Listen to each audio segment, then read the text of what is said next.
Shalom, Shalom jemaat JKI Penuhan yang dikasih oleh Tuhan. Apa kabarnya siang hari ini? Luar biasa. Amin. Mengenal orang lain adalah kecerdasan. Mengetahui diri sendiri adalah kebijaksanaan sejati. Menguasai orang lain adalah kekuatan.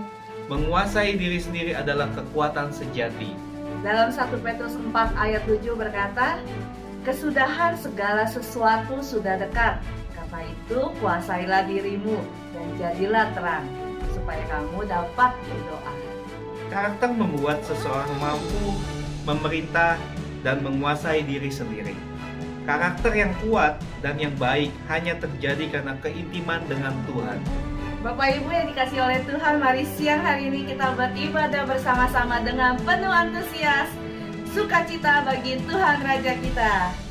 Selamat beribadah, Tuhan Yesus memberkati. Shalom JKI Penuai, apa kabarnya? Kembali kita bertemu, kita beribadah bersama-sama dengan penuh antusias. Kita berdoa sebelumnya. Tuhan Yesus, terima kasih untuk penyertaan Engkau dalam hidup kami Tuhan. Tuhan, kami mau beribadah bersama-sama, biar Engkau yang siapkan hati kami, biar hidup kami terus berkenan di hadapan Engkau ya Tuhan. Terima kasih Tuhan Yesus.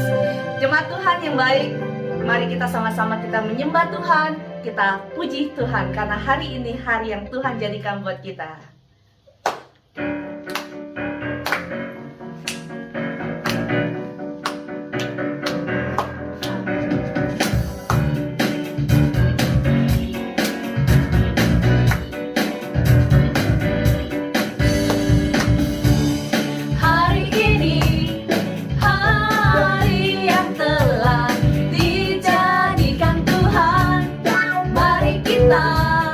Bersuka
memuji dan memuliakan nama Tuhan.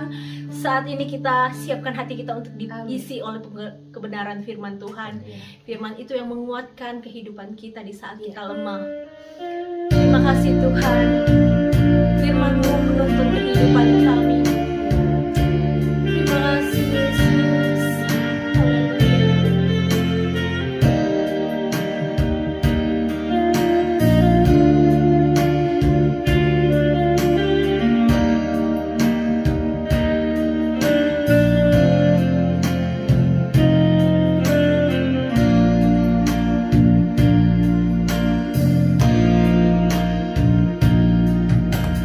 Firman-Mu berkata Kau besertaku, maka kuat roh dan jiwaku. Tangan-Mu Tuhan selalu ku nantikan, di setiap langkah ku percaya. Berkata Kau besertaku, katakan maka kuat roh dan jiwaku, kuat roh dan jiwaku.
Puji nama Tuhan, Shalom Bapak Ibu yang dikasihi Tuhan, apa kabarnya? Kembali kita bertemu dalam ibadah pada sore hari ini. Dan sebelum kita belajar akan kebenaran firman Tuhan, mari kita berdoa bersama-sama. Bapa di sorga, terima kasih Tuhan Yesus buat sore hari ini. Sungguh Tuhan, kami bersyukur buat kebaikan-Mu, buat anugerah-Mu atas hidup kami. Kalau Tuhan sudah memimpin kami sampai saat ini, semua bukan karena kuat dan hebat kami, tapi karena kebaikan Tuhan. Tuhan, kami siapkan hati kami Bapa untuk belajar akan kebenaran firman-Mu. Mari Engkau memberkati setiap kami Tuhan. Dan kami siap untuk belajar akan firman-Mu. Dalam nama Yesus kami berdoa. Amin. Puji nama Tuhan, Bapak Ibu yang dikasihi Tuhan. Pada kesempatan sore hari ini saya ingin membawakan sebuah sharing dengan judul Last Minute. Sebelumnya mari kita buka Alkitab kita di dalam Lukas pasal yang ke-23, ayatnya yang ke-39 sampai dengan ayatnya yang ke-43. Saya bacakan bagi kita semua. Seorang dari penjahat yang digantung itu menghujat dia, katanya, "Bukankah engkau adalah Kristus? Selamatkanlah dirimu dan kami." Tetapi yang seorang menegur dia, katanya, "Tidakkah engkau takut juga tidak kepada Allah, sedang engkau menerima hukuman yang sama? Kita memang selayaknya dihukum, sebab kita menerima balasan yang setimpal dengan perbuatan kita. Tetapi orang ini tidak berbuat sesuatu yang salah." Lalu ia berkata, "Yesus, ingatlah akan aku apabila engkau datang sebagai raja." Kata Yesus kepadanya, "Aku berkata kepadamu, sesungguhnya hari ini juga engkau akan ada bersama-sama dengan aku di dalam Firdaus." Kebetulan firman Tuhan yang saya bawakan pada sore hari ini merupakan bahan komsel yang kita bahas dalam minggu-minggu ini, tentang peristiwa di mana dua penjahat dan yang satunya dikatakan bahwa dia akan bersama dengan Tuhan di dalam Firdaus. Bapak Ibu yang dikasihi oleh Tuhan, ini merupakan cerita ataupun sebuah peristiwa yang sangat menarik untuk kita sama-sama pelajari. Jadi ada dua penjahat yang disalibkan bersama dengan Yesus, karena kalau kita melihat di dalam perjanjian lama memang sudah dinubuatkan bahwa Yesus akan ada di antara para penjahat dan disalibkan seperti itu. Dan hal ini memang tergenapi ketika peristiwa di mana Yesus disalibkan. Namun ada hal yang menarik Bapak Ibu yang perlu mungkin kita sama-sama perhatikan.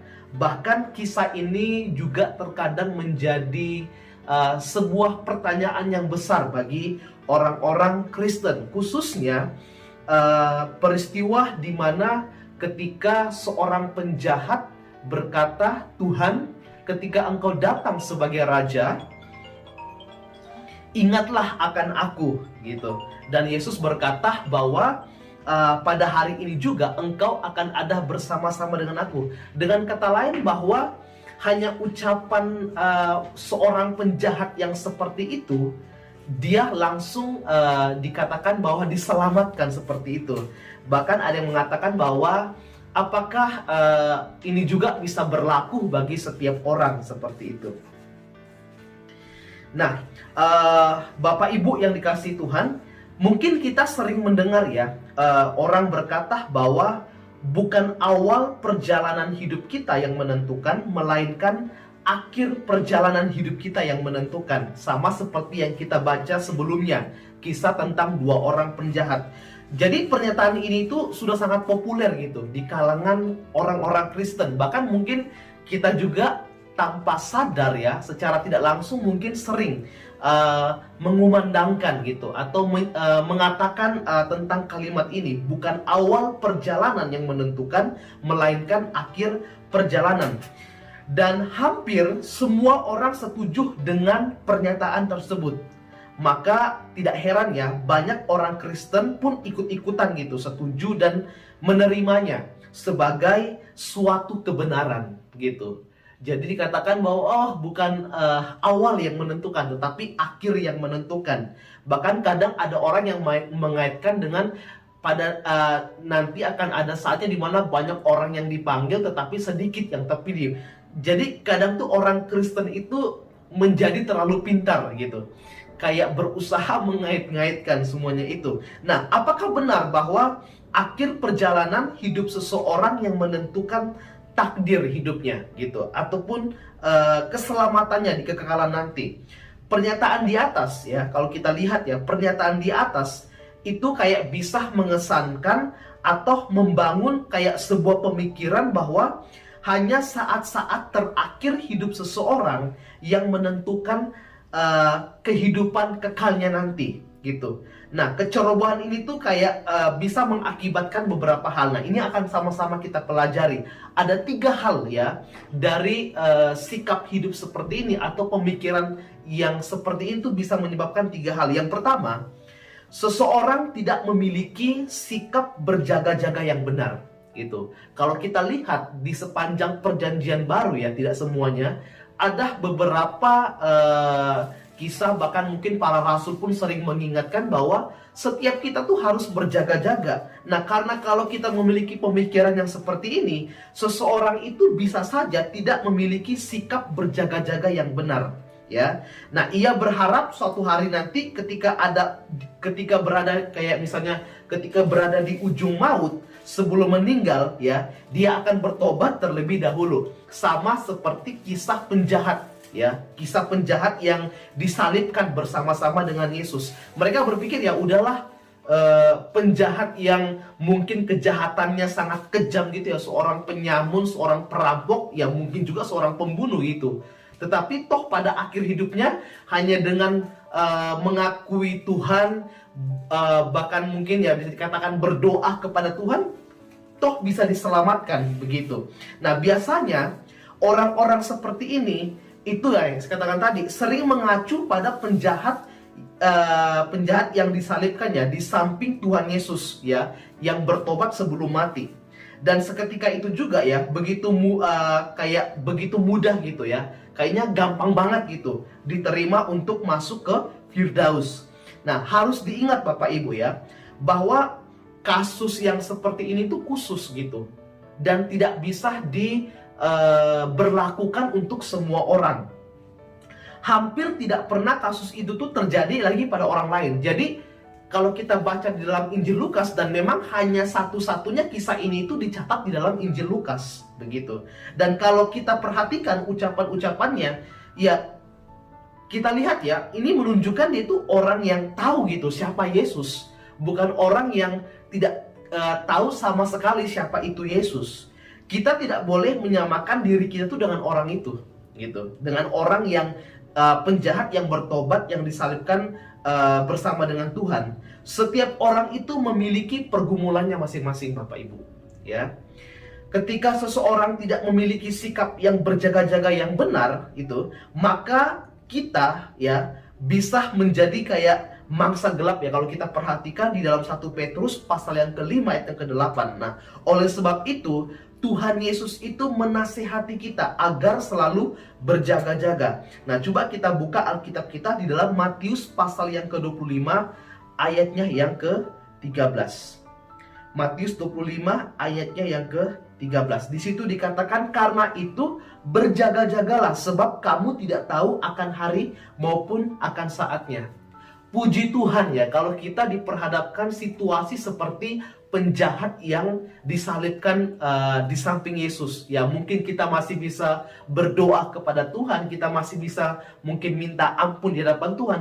Bagaimana kalau maut menjemput hidup kita, menjemput kita itu secara tiba-tiba? Mungkin lagi kerja, tiba-tiba jatuh aja meninggal. Mungkin lagi olahraga yang katanya mungkin sehat kalau olahraga, tiba-tiba pulang rumah dalam perjalanan serangan jantung, meninggal. Kita nggak tahu Bapak Ibu. Intinya bahwa pergumulan setiap kita itu berbeda-beda. Tetapi yang penting tugas kita sebagai orang-orang percaya adalah kita harus berjaga-jaga, setiap saat berjaga-jaga. Itu yang Tuhan ingatkan kepada setiap kita. Jadi yang pertama, seseorang itu kalau kita memiliki pemikiran yang seperti orang mengatakan bahwa bukan awal yang menentukan tetapi akhir yang menentukan, yang pertama itu adalah seseorang tidak memiliki sikap berjaga-jaga yang benar. Yang kedua, ya, kalau kita memiliki pemikiran yang seperti itu, kita menjadi pribadi yang tidak pernah memanfaatkan waktu dan kesempatan untuk kita bisa bertumbuh di dalam kedewasaan rohani. Gitu. Biasanya orang seperti ini tuh menunda apa yang seharusnya dilakukan dengan segera pada waktunya. Saya pribadi merupakan orang yang sering menunda ya. Dari bangku kuliah itu macam gitu. Kalau ada tugas ataupun paper gitu ya, sering gitu kayak last minute gitu. Karena saya nggak tahu Bapak Ibu, saya seorang yang kalau tidak didesak oleh waktu itu nggak bergerak gitu. Tetapi sebenarnya ini kebiasaan yang tidak patut untuk dicontoh atau tidak patut untuk ditiru seperti itu. Seharusnya kalau kita diberikan sebuah tugas ataupun homework semacam itu, ya harus dicicil. Bagusnya seperti itu, sehingga ketika sudah deadline-nya tiba gitu, ya kita udah ready. Tetapi saya dari bangku kuliah itu begitu. Kalau belum deadline tuh ya udah santai-santai. Tapi ketika sudah misalnya besok mau disubmit, wah malam ini baru kayak gimana ya, kayak orang cacing kepanasan gitu, baru kejar waktu seperti itu. Itu kebiasaan yang tidak patut dicontoh. Nah, biasanya orang seperti itu yang saya katakan tadi menunda apa yang seharusnya dilakukan dengan segera atau pada waktunya. Nah, orang-orang seperti itu selalu berpikir bahwa masih ada kesempatan gitu. Ah, udahlah, masih ada kesempatan gitu. Padahal kesempatan yang diberikan kepada masing-masing setiap kita itu Bapak Ibu itu selalu terbatas gitu. Kesempatan saya pasti berbeda, kesempatan Bapak Ibu yang Tuhan berikan buat Bapak Ibu itu juga pasti berbeda, tidak sama begitu. Ada orang yang mungkin berumur 20 tahun udah dipanggil Tuhan, ada orang yang berumur 30 tahun dipanggil Tuhan, ada orang juga yang berumur sampai 110 tahun belum dipanggil-panggil Tuhan. Intinya adalah kesempatan yang Tuhan berikan buat setiap kita tuh selalu berbeda-beda dan selalu ada batasnya. Itulah sebabnya Paulus itu menasihati kita ya, atau menasihati jemaat untuk menggunakan waktu yang ada. Kalau kita lihat di dalam Efesus pasal yang kelima ayatnya yang ke-16. Ya. Efesus pasal yang kelima, Efesus pasal kelima ayatnya yang ke-16. Saya bacakan buat Bapak Ibu semuanya. Ya, ayatnya ke-16 dikatakan di situ, dan pergunakanlah waktu yang ada karena hari-hari ini adalah jahat. Intinya Rasul Paulus tuh sedang menasehati jemaat yang ada di Efesus tuh untuk menggunakan setiap waktu yang ada dengan sebaik mungkin. Ya, maka dengan itu kita pun sebagai orang-orang percaya juga harus belajar menggunakan setiap waktu yang ada itu dengan baik. Itu yang kedua. Tidak memanfaatkan waktu atau kesempatan untuk bertumbuh di dalam kedewasaan rohani. Dan yang ketiga, yang terakhir adalah kalau kita memiliki pemikiran yang bukan awal yang menentukan tetapi akhir yang menentukan, kita tidak akan menjadi pribadi yang mau berjuang dengan sungguh-sungguh. Ya, kita tidak akan mau menjadi pribadi yang berjuang dengan sungguh-sungguh. Jadi sekalipun mungkin kita berjaga-jaga dan berjuang untuk bertumbuh, tapi biasanya itu tidak maksimal. Ya, berjaga-jaga tetapi tidak maksimal. Yang Tuhan inginkan dalam hidup kita adalah bagaimana ketika kita berjaga-jaga dan juga berusaha untuk terus bertumbuh, itu kita lakukan dengan semaksimal mungkin. Ya, membicarakan hal ini mungkin terlihat mudah begitu. Memang saya akui terlihat mudah. Ya, tetapi untuk melakukannya itu dibutuhkan yang namanya komitmen yang kuat dari setiap kita sebagai orang-orang percaya. Nah, kalau kita lihat ya, kalau kita baca tentang kisah perumpamaan di dalam Matius pasal yang ke-25 ayat yang pertama sampai dengan 13 itu mengenai 5 gadis bodoh dan juga 5 gadis bijaksana. Kalau kita lihat ya, itu cukup tragis ya Bapak Ibu, ya. Cukup tragis gitu. Dimana ada 5 gadis yang bijaksana dan 5 gadis yang bodoh. 5 gadis yang bijaksana mereka betul-betul mempersiapkan gitu. Mempersiapkan untuk menyambut mempelai datang dengan mempersiapkan minyak dan lain sebagainya. Tetapi 5 gadis bodoh yang mereka tidak mempersiapkan apa-apa, tidak berjaga-jaga. Nah, ini yang Tuhan mau ajarkan kepada setiap kita. Jangan kita menjadi seperti 5 gadis bodoh gitu, yang tidak mempersiapkan apa-apa. Mempersiapkan minyak itu kan artinya kan kita mempersiapkan segenap hidup kita untuk menyambut kedatangan Tuhan, seperti itu ya. Kalau kita lihat, jadi dalam perumpamaan tersebut ditunjukkan bagaimana gadis-gadis yang bodoh itu tidak berkesempatan gitu ya, tidak memiliki kesempatan untuk mencari minyak agar pelitanya menyala. Kalau Tuhan sudah memanggil kita, ya, kalau Tuhan sudah menjemput kita, kita sudah tidak punya kesempatan untuk memperbaiki apa yang seharusnya kita perbaiki saat ini. Ingat ya Bapak Ibu, waktu kita itu terbatas gitu. Saya sempat berkhotbah di Jire juga, bahwa umur manusia itu 0 sampai 80 tahun. Kalaupun Tuhan kasih lebih, puji Tuhan, itu bonus gitu. Tetapi mari kita mempergunakan 0 sampai 80 tahun itu dengan sebaik mungkin. Karena saya sebut ini sebagai waktu yang berharga buat setiap kita. Sangat singkat Bapak Ibu, sangat singkat.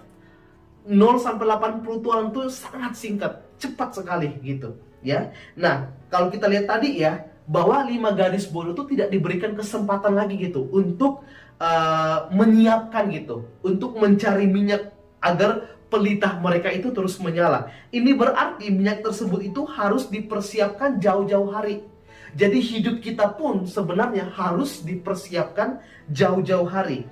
Ini adalah sikap yang berjaga-jaga. Banyak orang memang tidak bermaksud ya, tidak bermaksud untuk kayak mengkhianati Tuhan, atau tidak bermaksud untuk meninggalkan Tuhan. Nggak ada orang yang pengen meninggalkan Tuhan. Tetapi hanya dengan menunda memiliki pertobatan dan perubahan hidup menjadi sempurna ya, menjadi sempurna seperti Tuhan yang Tuhan kehendaki, itu bisa berdampak fatal gitu bagi keselamatan kekal kita. Ya, mungkin mereka sibuk dengan banyak urusan sehingga tidak memperhatikan ya pembaharuan hidup gitu. Sikap berjaga-jaga itu berarti suatu hubungan ya. Sikap berjaga itu kayak kita tuh sedang membangun suatu hubungan yang harmonis dengan Tuhan, yang selalu harus dibangun setiap hari. Harus dibangun setiap hari. Tentu kehidupan orang yang memiliki hubungan yang harmonis dengan Tuhan itu akan terpancar ya. Itu pasti akan terpancar dari kehidupannya dan pasti bisa dinikmati oleh orang lain. Jadi Bapak Ibu, bahaya besar ya, ini bahaya besar yang tidak semua orang sadari, tidak disadari oleh banyak orang, itu adalah menunda ya. Itu adalah menunda untuk bisa hidup benar ya, hidup benar di hadapan Tuhan. Sesuatu yang harus dilakukan dengan segera dan terus-menerus. Banyak orang seperti ini dan mungkin juga berlaku mungkin juga saya sering melakukan hal tersebut. Kalau kita lihat ya, di dalam Ibrani pasal yang ke-12 ayat yang ke-16 sampai 17, di situ diungkapkan tentang kegagalan Esau gitu ya. Kegagalan Esau menikmati ataupun memanfaatkan gitu hak kesulungannya. Esau itu ya kehilangan hak kesulungannya karena tidak bersikap benar terhadap hak kesulungan yang semestinya menjadi haknya. Jadi dia menukar hak kesulungannya itu hanya dengan sepiring makanan gitu. Perhatikan bagaimana ia tidak mempersoalkan jauh-jauh hari gitu. Artinya tidak memperkarakan hal itu. Hak kesulungan kan bagi orang Israel adalah gimana ya, sesuatu yang perlu dijaga, sesuatu yang istimewa seperti itu. Nah, ketika keadaan sudah mendesak, barulah ia serius memperoleh. Jangan sampai ini juga terjadi bagi kehidupan kerohanian kita. Jangan sampai kita diperhadapkan dengan situasi yang mendesak kita, baru kita mau hidup sungguh-sungguh di hadapan Tuhan. Dan terkadang hal itu menjadi gimana ya, terlambat gitu. Terlambat untuk kita bisa berbalik lagi kepada Tuhan. Tidak sedikit tidak sedikit orang tuh menyesal Bapak Ibu ketika sudah mungkin berada di ranjang atau berada di ruang ICU, baru pada saat itu menyadari gitu, kenapa saya tidak mempergunakan dulu waktu yang ada dengan sebaik mungkin. Kan ada pertanyaan dalam komsel minggu ini gitu, kenapa tuh orang itu baru mau bertobat tuh ketika diperhadapkan dengan kematian gitu. Ya, kenapa? Dan ada beberapa jawaban yang cukup menarik gitu. Ya karena mereka masih takut mati gitu. Makanya baru mereka beralasan untuk kayak ya mau bertobat seperti itu. Ya mungkin pengen kali peristiwa seperti Hizkia terjadi gitu dalam hidup mereka. Tetapi ya kalau Tuhan bilang ya sudah waktunya, ya kita nggak bisa melawan kehendak Tuhan. Intinya bahwa Tuhan, kehendak Tuhan yang harus jadi dalam hidup kita. Nah, Bapak Ibu, hal ini tuh mengajarkan kepada kita agar kita tidak menggunakan waktu dengan baik. Tuhan Yesus juga mengingatkan kita agar tidak menyia-nyiakan kesempatan yang ada. Kalau kita lihat ya dalam Yohanes pasal yang ke-9 ayat yang ke-4 ya, gitu. Jadi Bapak Ibu, mari kita pergunakan kesempatan yang ada, setiap waktu yang ada itu dengan sebaik mungkin. Jangan kita beranggapan atau jangan kita memiliki pemikiran bahwa bukan awal yang menentukan tetapi akhir yang menentukan. Karena seperti cerita atau peristiwa yang terjadi kepada penjahat yang disalibkan bersama dengan Tuhan, itu tidak bisa berlaku gitu, tidak bisa diberlakukan secara umum gitu. Itu hal-hal yang kasuistik gitu, artinya hal-hal tertentu gitu. Ya mungkin ada orang lain, ya mungkin itu sudah anugerah buat mereka. Tetapi bagi kita sebagai orang-orang percaya yang sudah mungkin mengenal Tuhan dari kita berusia sekolah minggu ataupun remaja, ya sebenarnya kita itu punya lebih banyak waktu untuk bisa mempersiapkan diri kita dengan baik. Jadi ini yang mungkin bisa saya sampaikan pada sore hari ini. Akhirnya saya cuma mengatakan bahwa mari Bapak Ibu kita persiapkan diri kita lebih sungguh-sungguh lagi di hadapan Tuhan. Amin, kebenaran firman Tuhan. Mari kita berdoa. Bapa di sorga, terima kasih Tuhan Yesus buat sore hari ini. Sungguh Tuhan, kami bersyukur buat kebaikan-Mu. Ajar kami Bapa untuk menggunakan setiap waktu yang ada dengan sebaik mungkin. Kami rindu Tuhan ketika Engkau datang menjemput setiap kami Bapa. Kami tidak tertinggal, tetapi kami ada bersama-sama dengan Engkau di Firdaus-Mu yang Engkau telah siapkan bagi setiap kami Tuhan. Terima kasih Bapa, terima kasih. Kami hamba juga berdoa buat setiap jemaat-jemaat Tuhan yang mendengar akan firman ini. Biarlah setiap kami juga Tuhan memperkarakan dengan sungguh-sungguh hidup kami di hadapan Tuhan. Memperkarakan dengan sungguh-sungguh keselamatan yang Tuhan berikan buat kami di hadapan-Mu. Hamba serahkan setiap jemaat-Mu ke dalam tangan Tuhan. Di dalam nama Yesus hamba berdoa dan bersyukur. Haleluya. Amin. Mari Bapak Ibu yang dikasih oleh Tuhan, kita bersatu hati dalam berdoa. Bapak Tuhan Yesus yang baik, yang kami sembah, terima kasih untuk siang hari ini. Ibadah berjalan dengan baik dari awal, pertengahan hingga akhir. Bapak, kami mengucap syukur Tuhan pada siang hari ini karena tangan penyertaan Engkau yang begitu nyata, yang begitu sempurna dalam hidup kami ya Bapak. Bapak, kami mau berdoa ya Bapak untuk segala kebaktian yang kami jalankan ini ya Bapak. Setiap firman-firman yang keluar ini ya Bapak dapat mengubah hidup kami ya Bapak. Bahkan menguatkan setiap apa yang kami alami ya Bapak menjadi kekuatan Bapak dalam hidup kami Tuhan. Tuhan, kami juga mau berdoa ya Bapak untuk segala kerinduan dan pergumulan sidang jemaat-Mu dari JKI Penuai ini ya Bapak. Kami mengucap syukur pelindungan Engkau. Kami minta tangan penyertaan Tuhan yang lebih lagi ya Bapa dalam kehidupan sidang jemaat-Mu ya Bapa.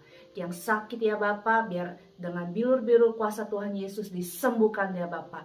Segala sakit penyakit kami tolak di dalam nama Tuhan Yesus ya Bapa. Yang bersusah, yang bersedih ya Bapa, biar Tuhan Roh Kudus yang menghibur ya Bapa. Yang mencari pekerjaan Tuhan, biar Tuhan Yesus yang terus membantu, yang menyediakan, yang menjawab setiap doa-doa dari sidang jemaat-Mu ya Bapa. Tuhan Yesus, kami juga berdoa untuk mission trip kami 9 Juli yang akan datang ke Melbourne ya Tuhan. Biar gereja-gereja di Sydney dan gereja di Melbourne ya Bapa menjadi terang-Mu ya Bapa. Dapat memberikan dampak bagi sekeliling kami ya Bapa.